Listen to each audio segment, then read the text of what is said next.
2 जून 1947 जब दिल्ली के एक कमरे में करीब दर्जन भर लोग मिलकर करोड़ों लोगों का भविष्य लिखने जा रहे थे। करीब 1.5 दशक से मुस्लिम लीग जिस पाकिस्तान की रट लगा रही थी, वो आज कागजों में उनके सामने सच होने जा रहा था। सिर्फ 2 हफ्तों में भारत के खंडित होने की योजना पर मोहर लग गई। भगवान राम के बेटे लव का बसाया लाहौर, ढाकेश्वरी माता का तीर्थ ढाका, गुरु नानक देव जी का जन्म स्थान ननकाना अब 2 टुकड़ों में बंटने जा रहा था।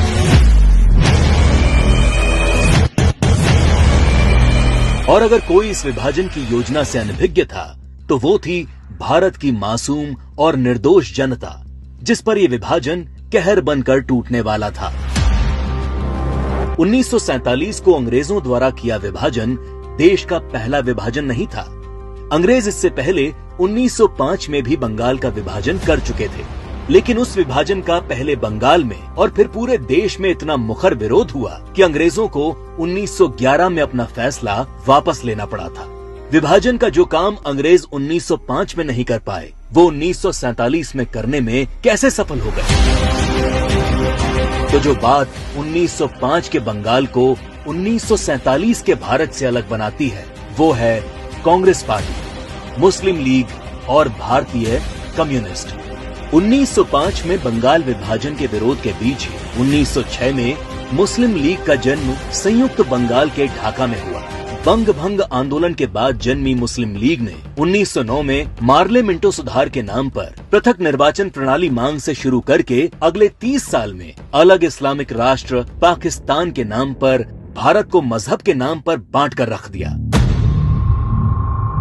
1920 के तुर्की के खलीफा के समर्थन में चलाए गए कांग्रेस के खिलाफत आंदोलन ने मुस्लिम कट्टरपंथियों को यकीन दिला दिया कि वे अपनी गैर जरूरी मांग पर भी कांग्रेस के नेतृत्व को मना सकते हैं। इसके बाद 1930 में अल्लामा इकबाल ने पहली बार मुस्लिम लीग के अधिवेशन में अलग इस्लामिक राष्ट्र की रूपरेखा रखी। इकबाल की कल्पना के इस अलग इस्लामिक देश के लिए पाकिस्तान नाम सबसे पहले चौधरी रहमत अली ने प्रयोग किया। जब 1933 के तीसरे गोलमेज सम्मेलन में चौधरी रहमत अली ने पाकिस्तान अभी नहीं तो कभी नहीं नाम के पर्चे बांटे और करीब 7 साल बाद 1940 में लाहौर अधिवेशन में मुस्लिम लीग ने पहली बार पाकिस्तान नाम के अलग इस्लामिक देश का प्रस्ताव पास किया और 1947 में 10 लाख लोगों की लाश पर चढ़कर एक अलग इस्लामिक देश बना लिया।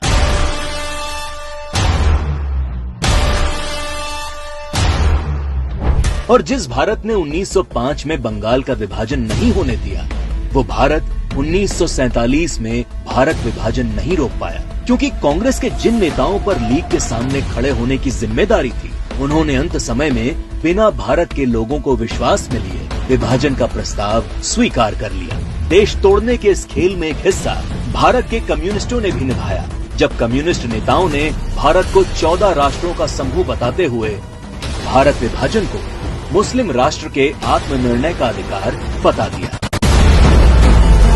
साल 1945 में अग्रणी कम्युनिस्ट सिद्धांतकार कॉमरेड जी अधिकारी ने मुस्लिम लीग की मांग को न्याय संगत बताते हुए एक थीसिस दी। उनके शब्दों में 1940 से कम्युनिस्ट पार्टी ने ये देखना शुरू कर दिया कि तथाकथित सांप्रदायिक समस्या वास्तव में बढ़ती राष्ट्रीयताओं की समस्या है, जिसे आत्मनिर्णय के अधिकार के माध्यम से हल किया जा सकता है। यदि हम इसके प्रगतिशील सार को देखें, तो पाकिस्तान की मांग वास्तव में पंजाब, पठान, सिंध, बलूचिस्तान और पूर्वी प्रांतों की मुस्लिम राष्ट्रीयताओं के क्षेत्रों के आत्मनिर्णय के अधिकार की मांग है।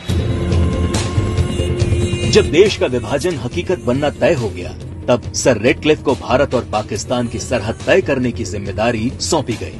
रेडक्लिफ इससे पहले कभी भारत नहीं आए थे। उन्हें भारत की सांस्कृतिक विरासत, सभ्यता, मूल्यों, तीर्थों के विषय में कोई जानकारी नहीं थी। 3 सप्ताह में तय कर लिया गया कि कौन सा हिस्सा पाकिस्तान कहलाएगा और कौन सा हिस्सा हिंदुस्तान।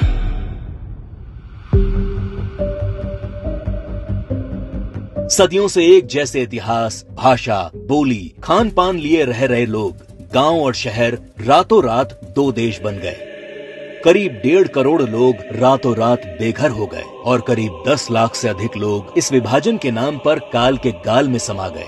ये विभाजन जिसने आगे चलकर पूर्वी पाकिस्तान में एक नए नरसंहार को जन्म दिया। शहर के शहर रातों रात खंडर में बदल गए। शहर दर शहर दंगे और आगजनी शुरू हो गई। वो लोग जो हवेलियों में रहते थे वो अब रातों रात रिफ्यूजी बन चुके थे।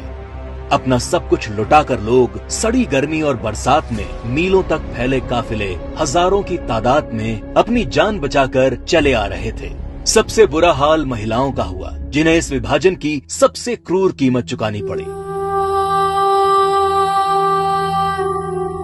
सैकड़ों महिलाओं का अपहरण और बलात्कार किया गया। 1940 के दशक में भारत की ही भांति नरसंहार झेलने वाले यहूदियों की विभीषिका को आज पूरा संसार जानता है। 27 जनवरी को आज पूरा विश्व होलोकास्ट दिवस के तौर पर मनाता है। लेकिन इस विभाजन की कभी न भूली जा सकने वाली त्रासदी को भारत की ही पूर्व की सरकारों ने कभी याद करने की कोशिश नहीं की। विभाजन विभीषिका दिवस 14 अगस्त का दिन विभाजन विभीषिका का स्मरण करने का दिन है। 14 अगस्त का दिन अटल जी की इन पंक्तियों को दोहराने का दिन है। दिन दूर नहीं, खंडित भारत को पुनः अखंड बनाएंगे। गिलगित से गारो पर्वत तक आजादी पर्व मनाएंगे। उस स्वर्ण दिवस के लिए आज से कमर कसें, बलिदान करें। जो पाया उसमें खो न जाएं, जो खोया उसका ध्यान करें, जो खोया उसका ध्यान करें।